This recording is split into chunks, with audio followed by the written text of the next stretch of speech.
We're not just limited to virtual classes, but also physical exposure.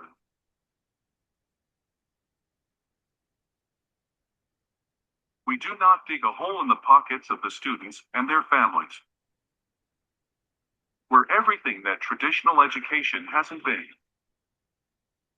IIU has already implemented and promoting the MOOCs technology. When we talk about MOOCs technology, it stands for Massive, Open, Online Courses.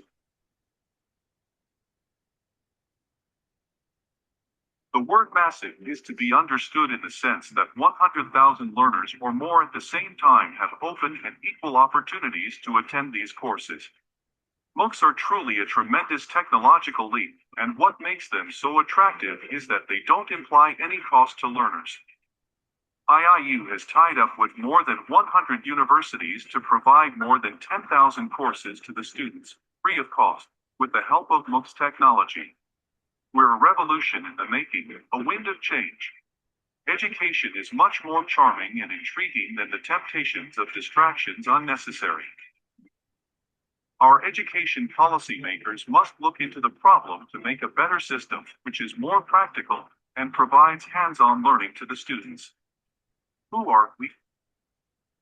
The International Internship University is a virtual university with state-of-the-art curriculum, real-life industry exposure, amazing student attention, learning-oriented resources, and most of all, a commitment to make the world a better place. Why do we exist? We exist to fulfill the necessity of the bread earner. We exist to help underprivileged achieve their dreams. We exist to fuel aspirations and accessibility. We exist to provide everyone the luxury of being capable of changing the world. We really do exist to ignite young minds and make them the torchbearers of tomorrow. For a better future. For the legacy of everyone who's left us. For the hope of everyone who's yet to come, and for the growth of everyone who walks this beautiful planet. We invite you to join our world-class educational team and platform with an altruistic dedication to creating the future. The change is so big that it would potentially impact millions across the world. Millions of children and youth around the world cannot wait any longer. Please join us in our effort to create the virtual learning generation of IIU. We're IIU, we're change. Welcome to our world, a new tomorrow.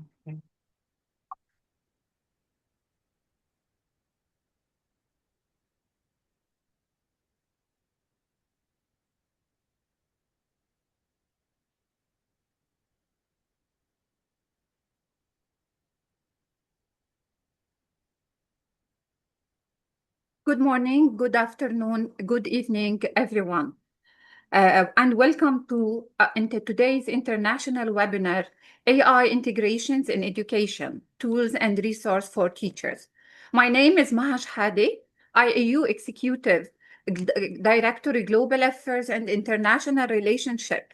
On behalf of the International Internship University, our founder, Advocate Piyush Pandit, our global participant and organizing team, it's my great honor to welcome all educators, research, school leaders, and lifelong learners joining us today from different countries and educational communities around the world. Today is not simply about technology, and it's not simply about artificial intelligence. Today is about the future of education itself, because education is changing faster than ever before. Classrooms are evolving. The need of students actually are evolving too. And educators everywhere are being asked not only to teach knowledge, but to prepare learners for a world that is constantly transforming.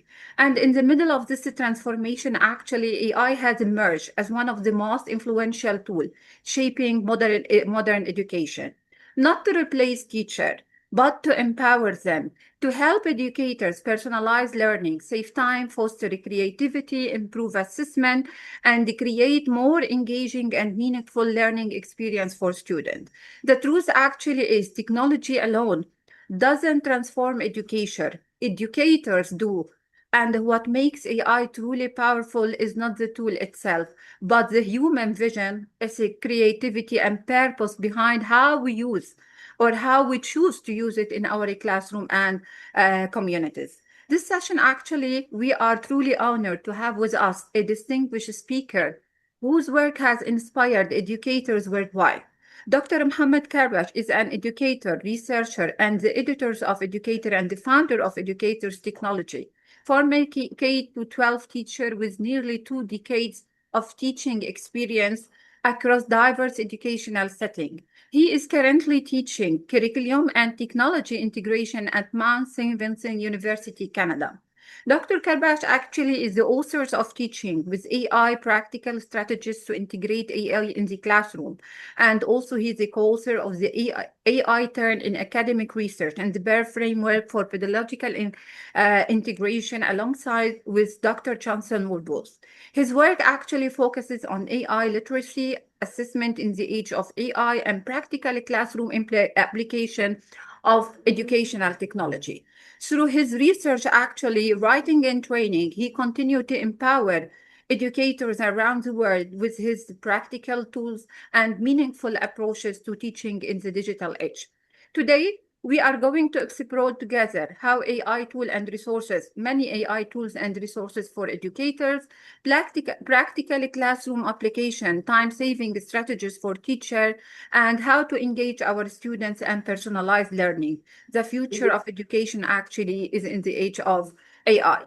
Because perhaps the most important questions facing education today is not whether AI will shape the future, but whether we as educators are ready to shape the future responsibly, creatively, and most importantly, in a human way. And now, without further delay, it is my absolute pleasure, actually, and honor to invite our distinguished speaker, Dr. Mohammed Kharbach, to begin his today's session. Digital floors is yours, if you please.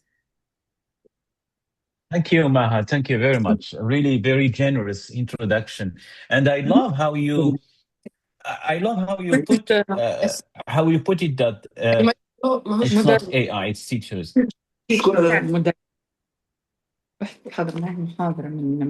Sorry, I think the audience, some of the audience, they have their own. Muted.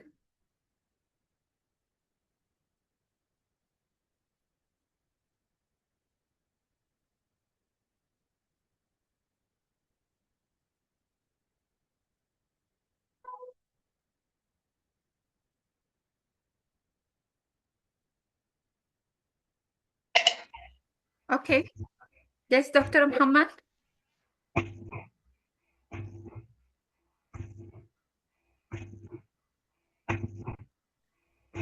Do you hear me? Yes. Yes. So I'm not sure if you heard what I said before, but let me repeat this one. Yes. Just thank you very much for everything and for having me here.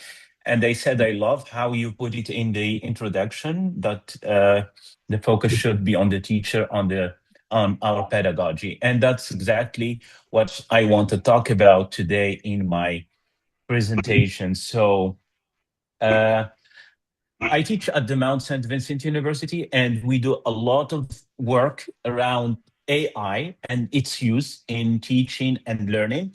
And so I'm teaching undergrad students who are going to be teachers in Canadian public schools. And so we have a lot of discussions about how to integrate AI effectively in classrooms. And some of the research we've been doing have been around just these strategies and policies and techniques and activities that teachers can use to make the best of AI in their teaching. And I'm going to share with you some of these insights in this presentation. And I would love to hear your questions. So if you have a question, you can ask me at the end and we can have a discussion, right? And so the main ideas I want to talk about is this idea of pedagogy. What is pedagogy? AI pedagogy. And then I will talk about classroom use, AI use agreement, and then assessment, and then I will share resources. So Don't worry, I have some free PDFs at the end that I will share with you. They have tools, platforms, and everything you need, activities for teachers. So I will be sharing those with you as well. But for now, let's focus on pedagogy. So because for me, AI pedagogy comes before we talk about AI tools. And from our experience working with pre-service teachers, we noticed that the more time teachers invest in improving their pedagogy, the better the AI integration is. And so that's why I always ask people in my workshop, so when you hear the word AI in education or AI in teaching, what comes to your mind? What's the first thing? So when you sit down and you think about it, what comes to your mind? What kind of assumptions do you have? Because what comes to your mind when you hear this thing is exactly the mindset that you have towards AI technology. So if you, for instance, feel fear or anxiety or doubt or skepticism, so that's how you approach AI. If you feel excitement, if you see potential, if you think it's going to be something good, that's very important because we always ask teachers, what's the mindset that you have towards the technology first? So we need to embrace an opening and welcoming mindset towards AI. And the first thing is I talked about AI pedagogy. Now I'm going to talk about four main things. When we want to integrate AI in education, we have to work on four things. That's number one, develop your AI pedagogy. So what do I mean by this one? Pedagogy is just a very well structured and well planned strategy on how to integrate AI into your teaching and students' learning. That's very simple. And why I like to start with AI pedagogy, because it takes the focus from AI as a tool to AI as a teaching method. And that's very important. If we are only, that's why I asked you, when you hear AI in education, what comes to your mind? And some people think straight about the tools. When we hear AI, we're thinking about which tool, which is the latest, which is the most updated, which is the which is the magic tool that can help me with my teaching. When in fact, the question we need to ask is about our lesson. What do we want our students to learn? So what are the learning objectives that I want my students to master by the end of the lesson? So when I start here and then think about AI later, that's the right way to do it. That's the pedagogically sound way to do it. And this is very documented in the literature of pedagogy. There is this movement called backward design. It's part of a theoretical framework known as understanding by design. So what does that mean? So a backward by design, when you want to uh, outline or create an outline for a lesson that you want to teach your students, there are three things you need to do. First, you need to identify the learning goals. What are the learning goals? What are the desired outcomes? The knowledge and skills you want your students to develop by the end of the lesson. Number two, you determine what is an acceptable evidence. So by the time that I identify the learning goals, I want to make sure that I know the kind of evidence that the students has to provide to me to show me that they understood the lesson. So that's number two. And then number three, in the planning of your lesson comes the learning experiences. So after I identified my learning objectives, then the acceptable evidence, now comes the kind of activities that I want to use with my students for them to be able to understand these objectives that I put forward. And that's the stage where I will be using and I will be thinking about which AI to use with my student. You see here, it's number three. It's not number one. So thinking about AI comes after I have already identified the learning goals, determine the kind of evidence that my students will provide me, and then comes the learning activities. This is where I say, okay, so if I want my students to learn this and this and this, is there an AI that can help me do that? And then when I think about AI, not every activity needs AI. Some activities don't, some do. And that's your call. That's your judgment call as a teacher. You need to know exactly whether AI has a place within these activities, within this lesson or not. And so here, that's why it's called backward design, because we are starting with the end in mind. We're not starting with the tool, it's starting with the learning goals. And let me give you an example here. This is an example that we do at the university with our students. For instance, the argumentative essay. We teach argumentative essay to students. So let's say I want to apply the backward design and AI to this lesson. Okay, number one is to first identify what kind of objectives do my lesson about argumentative essay would provide to students. Number one is, for instance, I want my students to develop clear claims. I want them to provide evidence in their essays. I want them to address arguments and counter arguments. I want them to organize ideas coherently. So these are some of the objectives that I want my students, when they take this course on argumentative essay, to show me in their own writings. Those are the goals. Number two is the evidence of learning. Now, when I think about the goals, I'm thinking also about what my students will provide me to show me that they have understood my lesson, that they can meet the objective of my lesson. For instance, I want them to provide me as an evidence of their learning with an outline of their essay, or a thesis statement, or a full essay, or whatever you want your students to provide you. That's number two. And number three, planning activities. So when I'm planning this course on argumentative essay, I have many activities in mind, and I'm thinking about them. And then I think, does AI really can help with argumentative essay writing? And if it does, how can it help my students? So this is all kind of work that I do before I go to my classroom. And so this is the kind of work preparation you do as a teacher to help you build a very solid and pedagogically sounded course or a lesson. Now, for the activities, for instance, for this lesson, I know that for my students to write very good argumentative essays, they need to have some kind of practice in engaging with arguments. So it's all about argumentation. So for them to really master and meet the objectives of argumentative essay lesson, they need to show me that they engage intellectually with an argument. They provide a clear thesis statement, they provide a counter argument. So there is this argumentative debate. Now, when I'm thinking about this, I said, okay, maybe AI can help them do that. So AI has a place in this lesson. And now I'm thinking about, how am I going to use it? So, okay, now that I decided AI is fine, so how are my students going to use AI?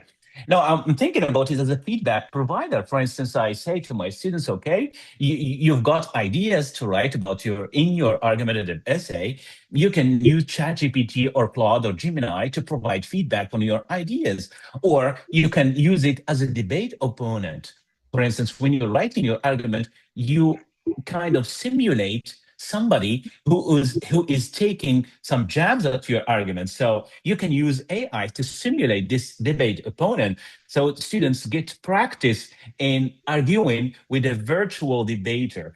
And AI can do a very good job. They can provide their argument, and then AI provides a counter argument, and then they engage in back and forth kind of argumentation, and then they can also use it to help them clarify their writing, their thesis, things like that. So before I go to the classroom to my students, I already have all of these ideas in my mind, including how AI can help them. And number four is to set the boundaries. So when I want my students to use AI, I'm saying, fine, you can use AI.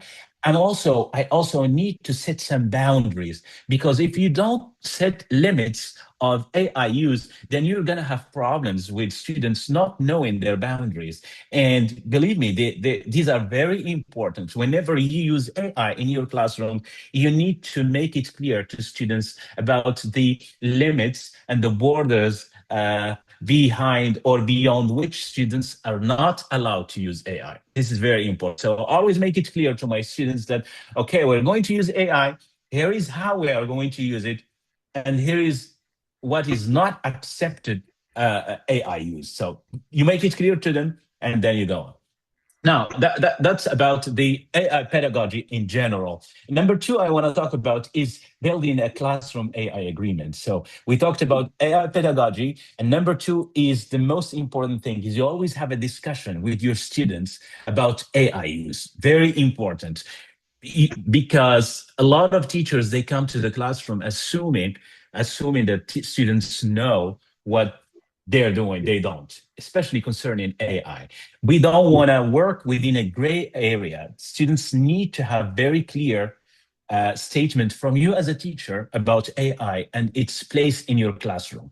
So this is, for me personally, I do it with my students during the first class in the semester. So we have a discussion, we create an agreement. So I don't like to call it policy. I call it agreement, because policy, it has this authoritative connotations, but agreement, students feel more friendlier, more welcoming of the term agreement. It means that there is some kind of collaboration between the teacher and the student. So what we do is we have a classroom discussion, a general kind of discussions with students, and we talk about how we are going to use AI in our course. And we have discussions all of the classroom, and we come up with kind of rules of what is accepted, what is not accepted, how can I use it, what are the tools. So we have whether ethical kind of discussions, limitations of AI. So we have this big and very fruitful discussions together. And at the end of the class, we put an agreement.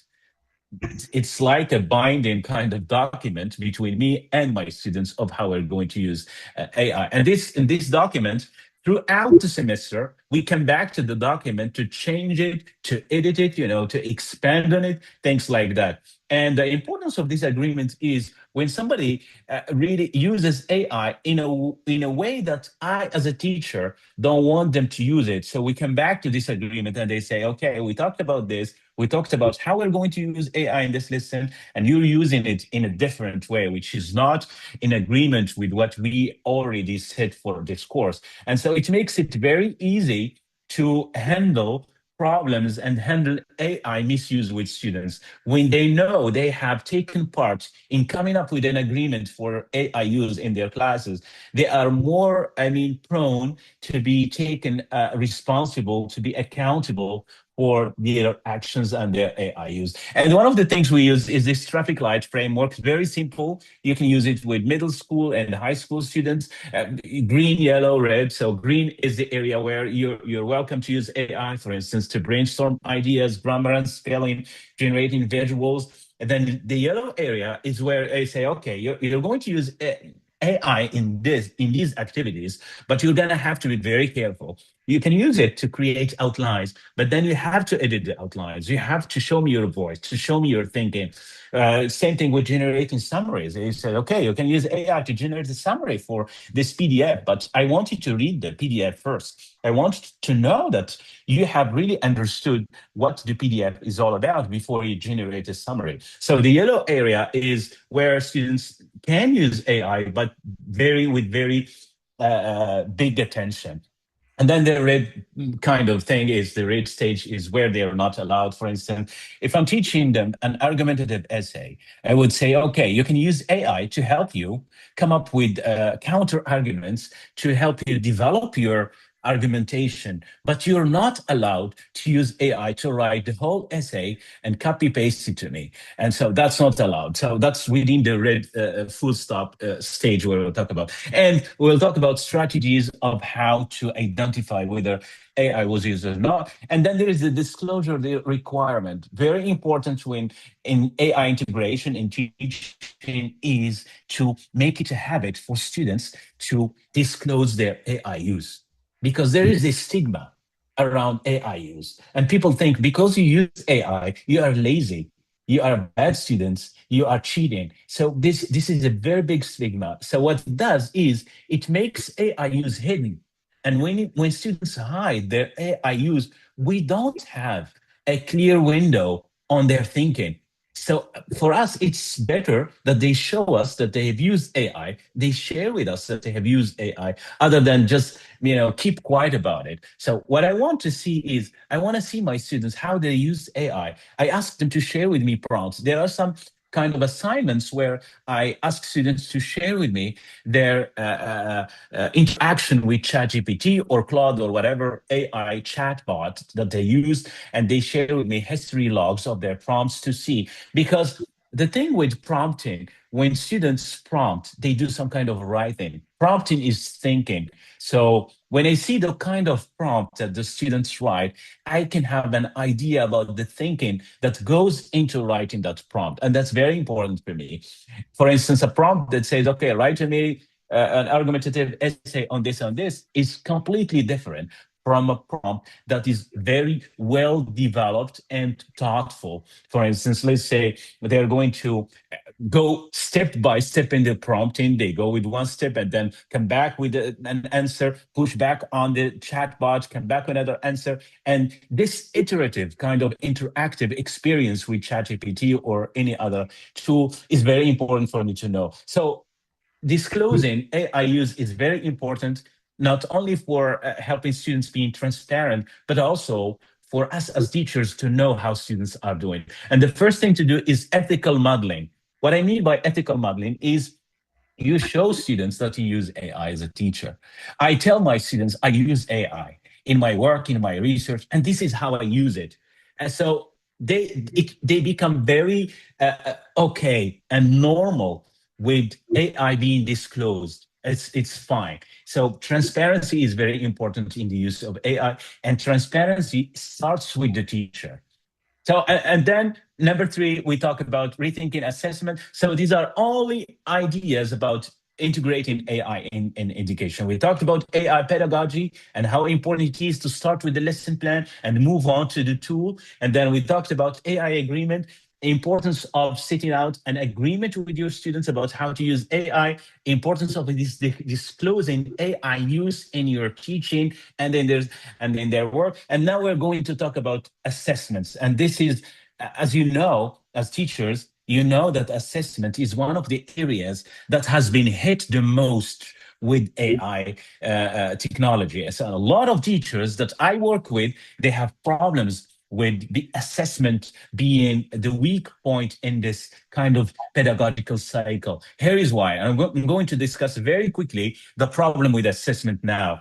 Now, let's have a look at how we used to do assessment before. So before we used to do assessment, the traditional model, it used to be just, a teacher comes up with a task or a test, and the teacher defines the kind of conditions under which we do the test, like the time, the tools, the resources, etc. And then the students takes the test and they provide us with the product. And then we examine the product and we gave the student a grade.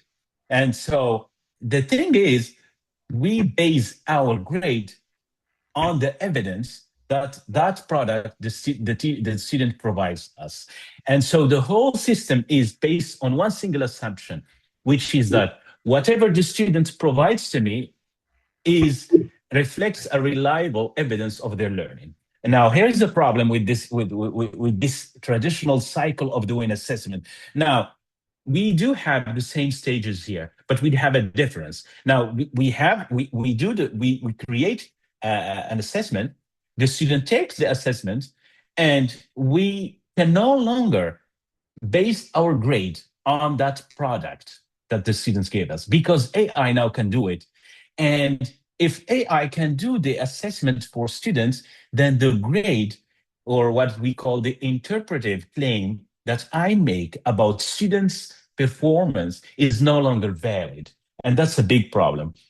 Now we're thinking about, so how can we address this problem? I will talk about some strategies later on, but we have to keep in mind that the traditional assessment cycle has been disrupted because of AI.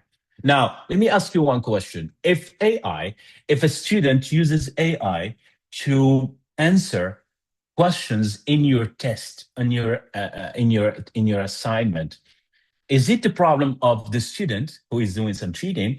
Is it the problem of AI?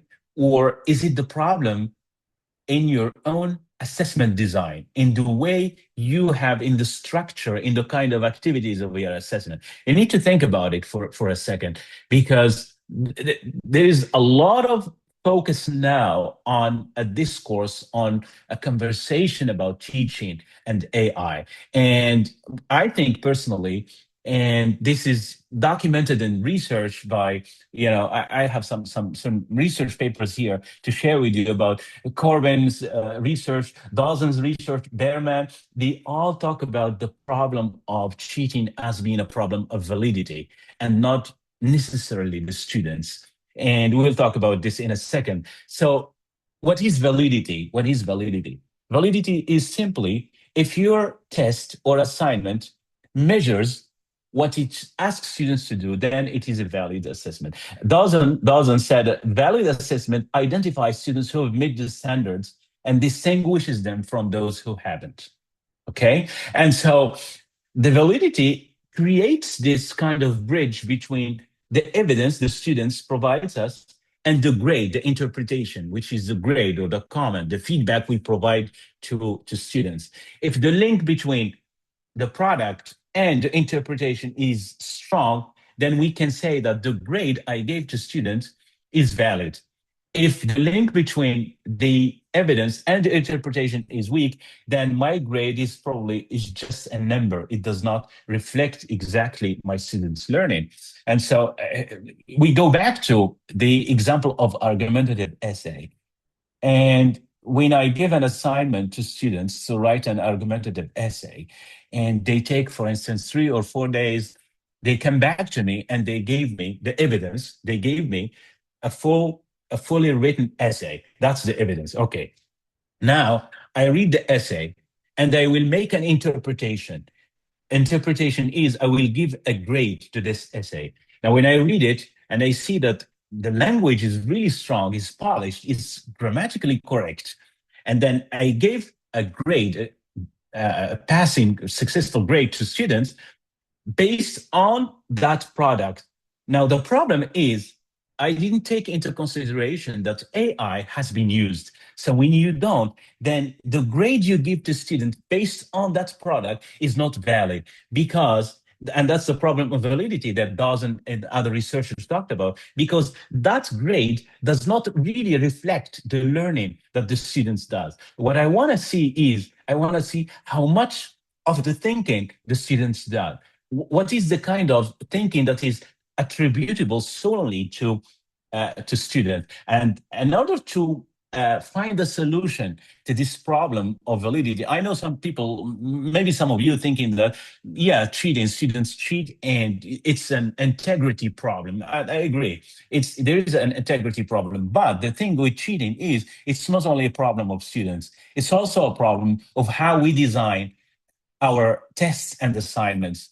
Now, you have to take into consideration, as a teacher trying to write an assignment, you have to take into consideration that AI is out there and students can do it. You need to think about ways to design an assessment that will make it hard for students to use AI to help them with that. So it doesn't mean that we need to ban AI, because some teachers and faculty that I work with too, they come to this discussion saying, okay, the solution is to stop AI from being used, to ban it completely. And that's not realistic, We can't ban AI completely from students, and it's not a good solution either. I don't like it. I want my students to benefit from AI in the right way. I don't want to stop them from, you can't even stop them, because AI now is everywhere. They have it on their phones. They can use it at their homes, So banning and stopping AI is not a solution. The solution is a very clear discussion with students about AI use. You need to invest time in your lesson planning. You have to rethink your lessons and your assessment. Think about other ways that you can do the same activity, but this time you're taking AI into consideration. So I'm going to talk about some of these ways, about creating assessment that are validity friendly. one of them is you start with the rebuttal test, and that's what we do here in my own teaching. When I have an assignment, what I do before I provide it to students is at home, I run it through ChatGPT or Claude. Those are the ones I like, and I use the chatbots. So that's why I'm saying them all the time. But I know people use Copilot and Gemini, and they are good chatbots as well. So what I do is I ran the assignment through a chatbot first, me as a student. I simulate the student role, and I take the assignment that I am providing to my students, and I tried it on a chatbot. That's called the rebuttal test.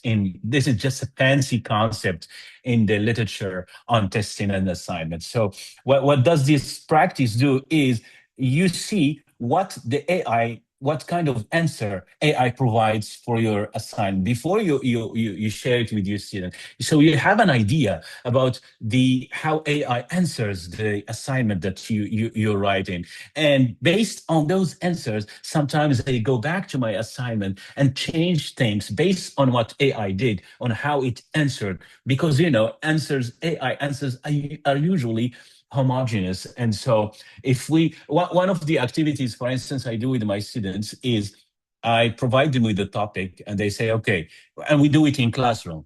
I say, okay, we have a topic about, let's say, bias. Okay, let's write about bias or gender bias. And then I say, okay, you can use AI right now. I put them in groups, and 3, 4, 5 groups, and I say, okay, use ChatGPT to help you write an essay on gender bias. And each one, they have 10 minutes, 5 minutes, they write. This is just an example to show them how the limits of AI in writing. And they write. Every group uses ChatGPT to help them write. And when they are done, each group, they read what AI provides them. And the other group, they listen and they take notes. So by the end of every group has read what AI has written for them for this essay, they kind of learn that many of the ideas are being repeated in their essays, and they can see very clearly the limits of AI. If every student uses AI to answer the question in my assignment, then they will end up with the same idea being repeated over and over in each paper, just in a different way, in a different linguistic structure. So I tell them, as a student, if you want to have an advantage over others, if you want to shine, you need to use AI in a different way. You can see now that if you use it this way, you will end up having the same answer as your peers.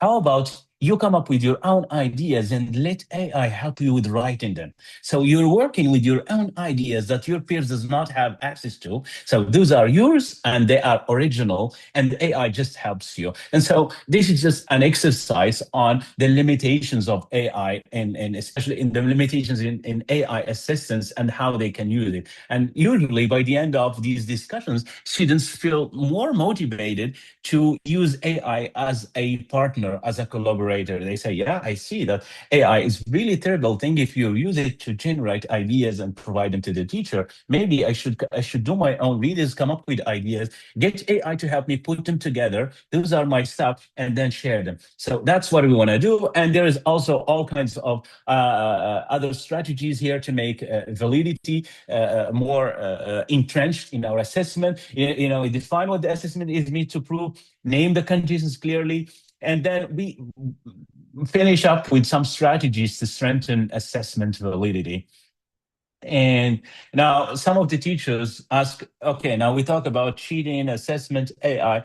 What are some of the strategies that I can use in my classroom to help me mitigate the dangers of AI misuse in my classrooms? And there are different kind of strategies, but first thing is there is no strategy that can help you create a fully 100% AI-proof assessment. There is no way, because now AI can do anything you want. So if you're talking about a strategy that can stop AI from answering your assignment, that's completely unrealistic. And so what we want to do is we want some kind of strategies that can help us push students to use AI in a certain way. Now, unless you want to have students in your class with no computers, no access to internet, and proctored and controlled in classroom, taking the tests by hand, then that's the only way you can make sure that they didn't use AI. And that's not fair and that's not the best solution either, because there are students with special needs, there are students who have problems writing, and it's not the logical way to deal with the problem of AI. So what I want to do is now first include metacognitive checks, and that's what I do in my own courses. Now, before AI, I used to ask students to write a research report of like 15, 20 pages. And in this report, they work on a research topic and they bring it to me. It's like the position paper. And usually I grade this position paper and based on the ideas and the writing of their students. Now with AI, I no longer do it because I know that students can have AI write this report for them. So what I do is I no longer focus on one product. I ask them, okay, instead of writing 15 pages, you will write only 3 pages. But then this is not one assignment. Now it becomes 3 assignments. So I divided it. So, and besides writing 3 pages, I need you to prepare a small talk or presentation on the research topic you have written about, and you present it to students or to me one-on-one. That's number 2. And then I ask for 1 page reflective notes. That's metacognitive memos. I said, okay, 1 page, you reflect on the thinking that went into the project, into writing this project. So you can see here, before I used 1 assignment, just 1 research kind of traditional research report. Now with AI, I can no longer depend on that type of assignment as a valid way for me as a teacher to know that students understand and they meet my standard. So because I know AI can do everything I asked them to do. So instead, I divided it into parts so I can see besides writing that they can do some kind of argumentation orally. They can defend these things here. And the thing with AI is it disrupts writing, because writing has been always, for many, many, many years, the only way we as a teachers and educators take the only representative, the only medium through which we know students, through which we evaluate our students. So it has this weight, this huge weight. And in everything, there is always writing. In every kind of assignment, we always kind of assess the quality of writing of students. Now, AI can write in a very good qualitative way, and it disrupts this problem. So now good writing, polished writing, grammatically correct writing is no longer a valid way of understanding students' knowledge. That's why I insist that when we do assignments, we have to bring back the oral parts to our assignments with students. Students know if they're going to, like in my research report assignment, I say, okay, you're welcome to use AI, but show me, just share with me the prompts and show me how you used it. And also I tell them, okay, you're also responsible to defend those ideas with your peers in the classroom. So if you use AI copy paste, then if you don't understand what you have written, you will have a problem defending it in the classroom with your peers, in discussions, and in my questions that I ask them. And so even if they use AI, they still need to understand what the AI provide them. They still need to evaluate it. They still need to do a lot of judgment calls by themselves to understand it. And also, other strategies, oral defense I talked about, process documentation. Sometimes I tell them, okay, you provide me with different things, like provide me with the first draft of your essay, and then the outline. Provide me with the outline, the first draft, the revisions you did. If you used AI, okay, show me how you used it, which ideas you took from AI, which you did not, why, things like that, and then you can go even deeper in discussing the sources, the evaluation of these sources, and things like that. You ask for justification. You split the product, as you say, into many small products. So, and then you use feedback, peer feedback loops, and this is one of the things I like about one of the activity I use with my students as well is the feedback loop. Is students do the assignment, they bring it to the classroom, and we put them in groups, and they get each student to read another student's product, and they give them feedback, and then the group uses ChatGPT to get another round of feedback. So we have two types of feedback. We have the peer generated feedback, and then we have the ChatGPT feedback, and they compare the feedback that the ChatGPT provides them with the feedback that their peers provide them, and they see which one works, which it does not, and why. So in all of these kind of activities, what we want to do is we want to make students thinking visible. Visibility is very important now in the world of AI. We want to see what is the kind of thinking that goes into the assignment that students provides me. I want to see how they thought about it, which processes they followed, and not just the final product. We're no longer just focusing on the final product. We need to focus on the process, on the journey that the student takes to get to the final product. And by the end, as I told you, there are some resources here that I have in PDF. I'm going to share with you right now. One is the integration tips for teachers, that everything they talked about here, some practical strategies, critical thinking activities. I have some also resources for AI for teacher professional development. I talked about AI use agreement. I have some ready-made templates that you can simply adapt in your classroom. I'll share that with you as well. There is the AI activities guide for teachers. This is more than, I think, 20 activities of how to use AI in different parts of your lesson. And also, if you're interested in learning about which AI tools to use, I have this guide here called Top AI Tools for Teachers. It has a lot of tools. So maybe I'll just share with that. Okay, share it in the chat here, and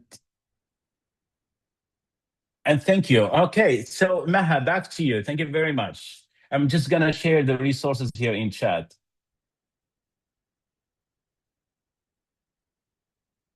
Sorry, just noticed I'm muted. Okay. Yeah. We would like to thank you for this amazing, insightful presentation. If before sharing just his sharing the resources, if any one of you would like to raise any question from our audience. Oh, there you go. Can I? Yes, sure, but just 1 minute. I share the attendance link on the chat box to avoid any confusion. If you please don't forget to do it. Digital floor is yours. You can ask your question now. Thank you very much. Thank you, Dr. Med. In fact, I work as an inclusive education advisor, and I have some worries related to that using AI for the inclusive education pedagogies and the practices, especially when we talk about the student with disability and psychosocial needs and learning needs and so on. Thank you. Mm-hmm. So, yeah, thank you very much. I appreciate your help. I'm not sure if you're talking about, if you're asking about students with special needs and AI. I think I did. Yes. Yes. So that's one of the areas where AI is really very helpful with students with special needs here. And that's also one of the areas that does not receive a lot of attention. And a lot of AI literacy conversations right now is around using AI as if all students are neurotypical.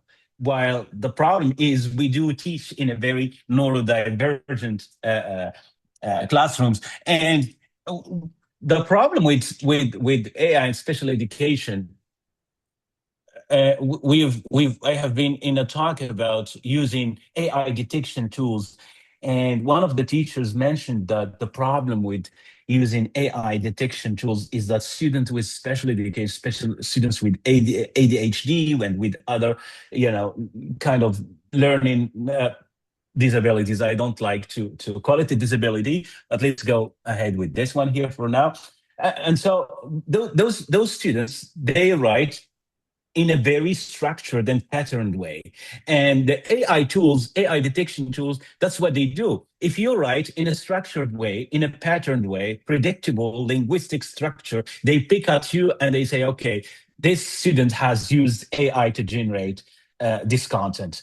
Well, in fact, they don't. And we do have many students with ADHD, neurodivergent students writing this way, and they are being biased because of these tools, because of the way they use AI. And so that's one of the limitations and ethical problems with using AI with, again, I mean, towards students with special education. And for me, as a teacher, I see that I see there is a huge potential for AI for students with special needs. For instance, I see some teachers that I work with, pre-service teachers, they use AI to customize activities especially for those students. And it works really, they told me it works great.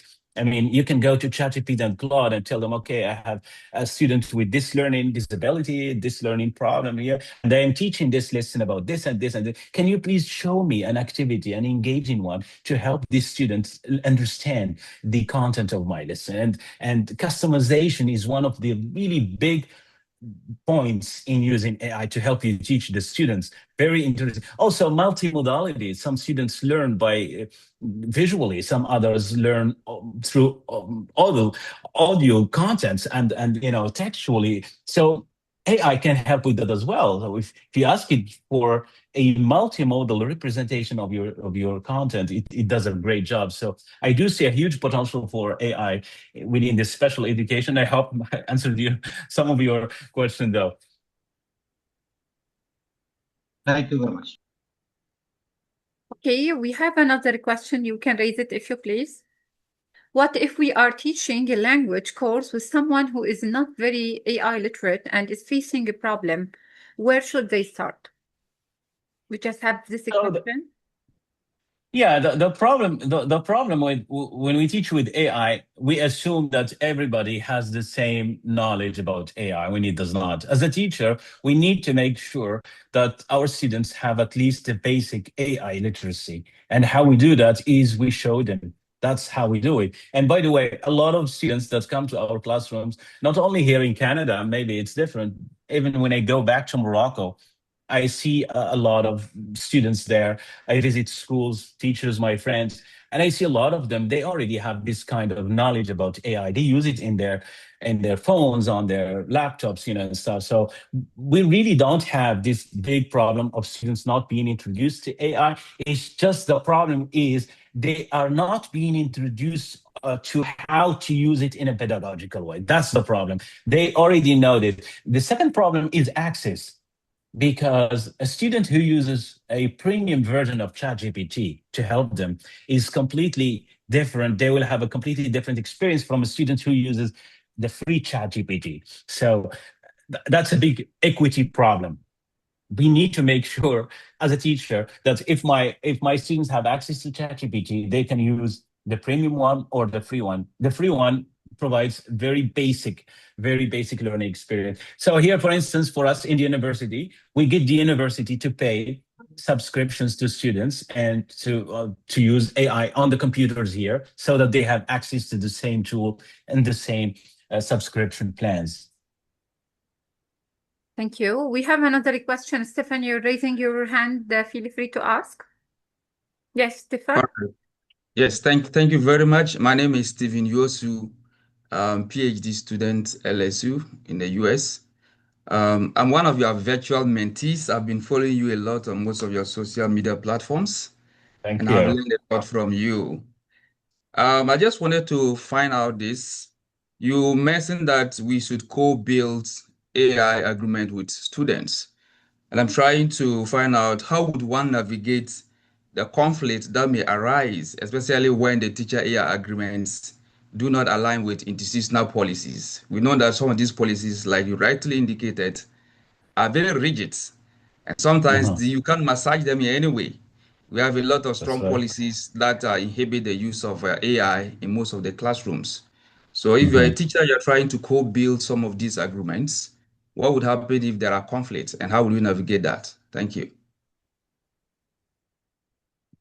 Thank you very much, Stephen. The first thing we do, which I didn't mention, I forget to mention, is when you're doing an agreement, when you're working on an agreement with your classrooms, is you pull up the school or the institution's AI use policy. You need to have it. You need to read it beforehand before you do this activity with your students. It's always a good practice to have an idea about which kind of policies your school, your university, your institution already, the existing policies, they are already there. You need to have an idea about what they cover, what they don't, because the agreement you're creating in your classroom should be aligned with the things that, if your school does not allow the use of ChatGPT or Claude, which is unfortunate, then we can't create an agreement with our classroom students to where ChatGPT is going to be used. So what I mean is, when we do a classroom agreement, when we put it up, we make sure that the big outlines of the institution policy is respected, but the details, we work it out together. So there is always this tension, and I agree with you, Stephen, that we do as teachers work within an ecosystem where we don't have the full freedom to do whatever we want, but it's always a good practice to consult with the policies in your school first, so that you know where you're, if your school says, okay, you're fine to use AI, then this one, I take it as a green light for me to work around it and see how I do my thing. The second thing is, I always see teachers, when you put up an agreement, it's always a good practice to share it with your school leader, with the department leader as well, just to make them, to have them, put in the picture so they are updated about what you're doing. Usually they're fine, but always share what you have with this agreement. It needs to be shared with your school department leader, director, stuff like that, so they know what you're doing, and you're also safe and working from a safe zone. Yeah. We have many questions actually. Whenever you want me to stop, just tell me, because I know you are busy with another session. We have a question here about she's working in technical and vocational education. She's asking if we can have any recommendation for using AI to assist with learning practical skills. And also I have a question about here, because you can start with this. Yes, sorry. Shall I repeat? Yeah. Yeah. So yeah. So what I like to do, I love using AI to pick up new skills. That's called new scaling. New scaling or upscaling. Upskilling is when you have a skill and you use AI to help you develop it. That's upskilling. New scaling is when you learn a new skill, and that's very important. So, like designing, AI can help you do that. And for new scaling especially, I love to use AI agents. They're very important. If I'm coming to an area where I don't know many things, I can use AI agent like in ChatGPT or Claude. Unfortunately, it's a paid, I think it's a premium. So it's $20 per month you pay, but it's very important feature. I asked it what I want to learn, what I want to do, and it does not provide me with a ready answer. What I want the agent to goes online to check LinkedIn, and I outline to it what to do. I tell, go to LinkedIn, go to Quora, go to Reddit, go to this, to X, to this and this, collect all these ideas and show me how I can use it and blah, blah, blah. So AI agents are very important and very really helpful in developing your skills. So, and if you haven't used them, I would really highly recommend you try them and see how they work. First, start just with basic things and you go from there. If we still have time, All right. someone is asking about recommended tool for preschool, prelingual classroom. If you have any recommended AI tool. For what? Recommended AI tool in case we are teaching preschool students in prelingual classroom. We have multi-language in the classroom, bilingual kids. Oh, okay. So it's very hard question because Yeah, I I think don't so. yeah, it's very hard because I don't work with the Yes, elementary students they and need a preschool. special. But yeah, you might be. I might not give you a good advice for this. So if I give you, I may be lying to you. So, but I don't really know. For preschool students, I have no idea. All my work goes around high school, university students, middle school. So, but I would. I have a guide there. It has more than 50 tools there. Maybe you can check. I would say that as a teacher, you just go online. Go. What I do is an evaluative process for a tool. So, and you can do it even with kids. You go to a tool before you use it. You try it out first. You go to it to its privacy policy. See which data they store on there. We want to know which data they store. What is the age limit? So and you kind of stress test it yourself before you use it with others. That's what we use. That's how the process of evaluation we do here before we use tools with our students. So I wouldn't say it's going to be different from the one you would be using with your students here. Yes, great. The last two questions before we end the session, because I know you have something else. How to follow the path of a student thinking? Shall they know their prompt, their selection, their sources? Explain their choice. From Yusra, this is the question.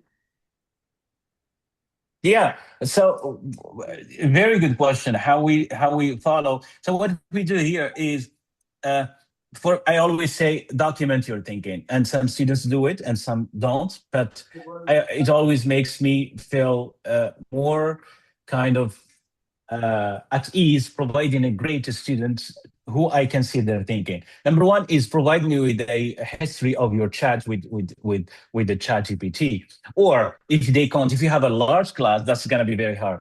Number two is when the students comes back with a product, when they write something, you always tell them that's not the only thing I am assessing. That's only one thing. The second thing is oral defense. When you come back to me, you ask them one-to-one or orally, talk to them about what they have written, and you tell them this discussion is graded, so they know it's part of the grade. It's not only the final product. Now, what happens is they have to think. Even if they use AI, they still need to go back and understand, read it, understand. That's what we want. We want them to understand. And when they bring me a product and they know they have to defend it in front of me or in front of their class, they are pushed to do some thinking, to do some understanding, and that's part of it. And presentations, oral defense are very important. And another thing for the making the thinking visible, or for the visibility, is what is called metacognitive checks, which I talked about. I always ask my students to provide reflective notes on their learning. These reflective notes, they talk about how they develop their ideas from start to finish. It can be one page, in which they reflect on their own learning. These reflective notes are very important for me, and it helps me see how they were thinking about their assignment and their work in general. Thank you. The last question, the one raising your hand, help me because I'm not sure how to spell your name. Zulkifli, or I'm not sure. Yes, you can. You can ask your question. Yeah, Zulkifli Usman. Yeah, thank you very much, Ms. Maha Shhadeh and Dr. Med Kharbach. I'm so glad to be here. I'm from Indonesia, and along with me, some lecturer and my student also in this Zoom meeting. They are very interested to join to get new knowledge from our speaker. I have one question, Dr. Med Kharbach. I want to implement the personalized learning. Uh, I've tried to find some resources and uh, other material to make it reality in the classroom, but until now, I'm still struggling to realize how to make the personalized learning. As we know that in the classroom, there are many students with different capability, different abilities. So, what is your suggestion, the tool and the step to make it real in the classroom so we can run it smoothly and the student can learn at different different place. It depends on their background. This is what I want to know, and I hope I can do it soon in the classroom to realize this knowledge. Thank you, Dr. Medkaras and his father. Thank you. Thank you, Osman. Thank you very much. And hi to Indonesia from here. Zulkifli. Usman is my father's name. Okay, Zulkifli. So yes, so differentiation I talked about earlier is very important, and one of the strengths of AI is teachers using it to differentiate activities. And we use chatbots, main chatbot, but there is Magic School. I'm not sure if you have it. Magic School has this chatbot within it. It's very important, very strong, powerful. It's built for teachers, and I like it. I've been using it, and I like it. And it works great for differentiation activities. There's also this tool called Diffit. It's DIFFIT, Diffit. So diffit.ai or something. It's really very good in differentiation activities for different students. And so what it does is you provide it with your lesson, and it comes up with various differentiated activities. And teachers have been using it, and I've seen it, and they liked it. And the last tool is CurryPod, CURIP, CurryPod, IPOD. All of these tools, they are in the, if you go back to the chat, I shared some resources there. There is one resource called Tools for Teachers. They are all in there, so you'll find them. But yes, so what do we do? What do we do here? If even you don't want to use any of these tools, just ChatGPT or Claude can do a lot of work. So the thing is, we just, as a teacher, we need to be very specific with the context. We have to provide the chatbot with as much context as possible about me, about my class, about what I teach, and provide it with samples of your lessons, exactly what I want, provide it with the grade level, the age of students, as much context as possible, so that it provides a really very well customized activities. And at the end, the teacher has always to do some kind of work after they get the output to edit it and for the stuff. But yes, the resources I shared in the chat, they have some very good tools to help with differentiation as well. I would very much recommend you check them out. Okay, thank you. Yeah, my a bit more. Maybe you suggest this, is it for K to 12 school or for university? No, I K-12 know schools. teaching university. No, the tools I'm sharing is for K-12 schools. Oh, I think it's university.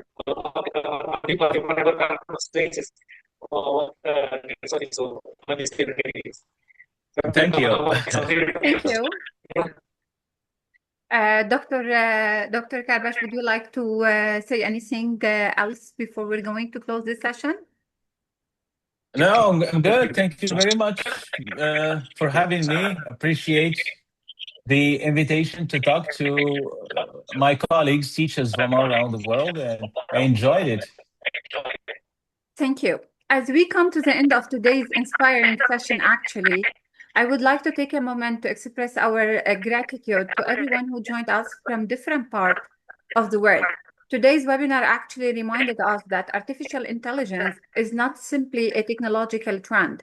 It is becoming an essential part of the future of education. But more importantly, it reminds us that the true power of education will always remain in the hand of a passionate educators who choose to use innovation with wisdom, creativity, and humanity. A very special thanks to you goes to our distinguished speaker, Dr. Mohammed Kharbach, for sharing such valuable, insightful, practical strategies and inspiring perspective on AI integration in education. Your experience, expertise, and a dedication to empowering educators worldwide made this session actually truly enriching and meaningful for all of us. We also extend our appreciation to all teachers, researchers, school leaders, and participants who took the time to be part of this important conversation despite busy schedules and the challenge happening around the world. Your presence actually reflects a shared commitment toward continuous learning, innovation, and better educational future for our students. We hope today's session provided not only practical tools and ideas, but also inspiration to continue exploring new possibilities in teaching and learning. On behalf of the International Internship University, our founder, Advocate Piyush Pandit, the organizing team, thank you once again for being with us today. We look forward to welcoming you in future IAU global events and educational initiatives. Stay inspired, stay innovative, and continue shaping the future of education. Thank you, everyone, and have a powerful day or evening ahead. Thank you. Goodbye, everyone. Thank you, Maha. Bye-bye. Pleasure having you all. Goodbye. Bye. Thank you so much. Bye-bye. Thank you for joining. Thank you. Bye-bye.